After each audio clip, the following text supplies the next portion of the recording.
This cooking and nutrition segment brought to you by Save On Foods. Okay, what if creme brulee was healthy?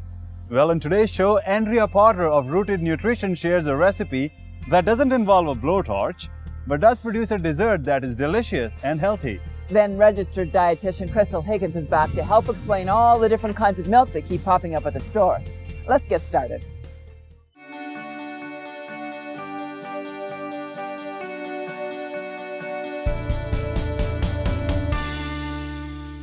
I'm here with chef and holistic nutritionist Andrea Potter from Rooted Nutrition, who is going to show us an amazing dessert recipe. Andrea, welcome to the show. Thanks for having me. So, what have you got today? So today we're making a lavender pot de creme custard. The thing that's special about this custard is that I was given the challenge of making a custard without eggs and cream, and this is what I've come up with. This is it? Okay, so let's get started then. Great. First step, we're going to add our liquid. Okay. So just start with medium heat. Okay. Get your liquid going. This is a really quick and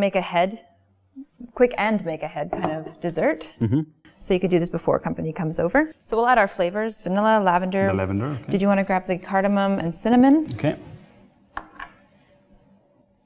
So the cinnamon, do we put in the stick just like that? Or? Yeah, just put the whole stick in because like we're going that. to sieve everything at the end.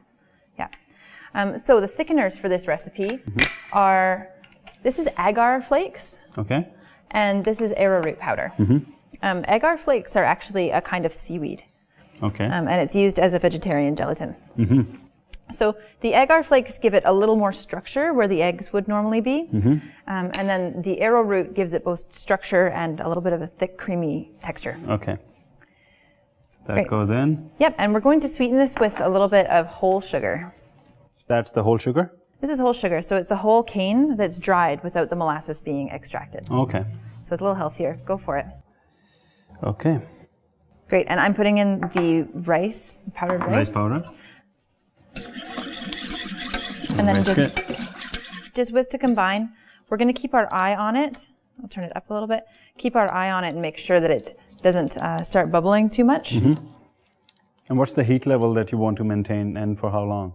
I'm turning it right up at the beginning until it starts to bubble. Switch from a whisk to a spatula so it doesn't stick to the bottom. And then start stirring. It only needs to boil for like 1 or 2 minutes. Okay. Until you visibly see it thicken. Okay, Andrea, so the mix is boiling now. Right, so I've been stirring it with my spatula to make sure it doesn't stick. It's visibly a lot thicker, right? Right. So we're going to put it through the strainer. Okay. In here? Yep. Thank you. And we'll just pour it into these ramekins on the side. All right. Great. So now we've got the pot de creme, they've set. They took about an hour or so to set in the fridge.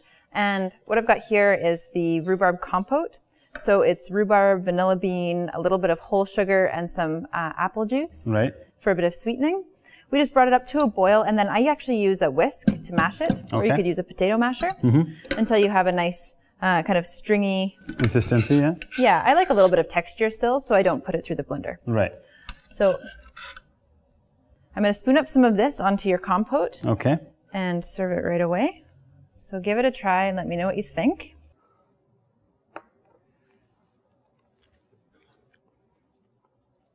This is great. Awesome. This is really good. I love it. Thank you, Andrea. Well, you can check out the recipe on vancouversun.com/empoweredhealth or in the Vancouver Sun newspaper. Andrea, thanks for showing us this great recipe. Cheers.